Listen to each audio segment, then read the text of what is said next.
Bonjour, la français နဲ့အားလုံးပြန်လည်ကြိုဆိုလိုက်ပါတယ်ဒီနေ့မှာပြင်သစ်စာစကားပြောအခြေခံလေးတွေကိုလေ့လာကြည့်ကြပါမယ်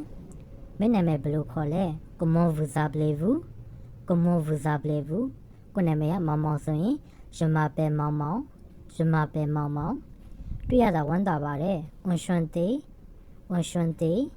မင်းဘယ်ရလာလဲ D'où venez-vous D'où venez-vous ပြီးတော့ကိုလာတဲ့မြို့နိုင်ငံကိုအနောက်မှာထည့်ပြီးပြောမယ်ရပြန်တဲ့ရန်ကုန်ရပြန်တဲ့မန္တလေးအသက်ဘယ်လောက်ရှိပြီလဲ Quel âge avez-vous Quel âge avez-vous ကိုအသက်ကိုအလယ်မှာထည့်ပြီးမပြောမယ်ငါတော့အသက်20ရှိပါပြီရေ20ansငါအသက်22နှစ်ရှိပါပြီရေ22ansအချိန်ဘယ်နှစ်နာရီရှိပြီလဲ Quelle heure est-il Quelle heure est-il တနာရီထိုးပါပြီ Il est 1 heure Il est 1 heureအချိန်တွေကိုအလယ်မှာထည့်ပြလိုက်ရမယ် Il est 2 heures 2နာရီထိုးပါပြီ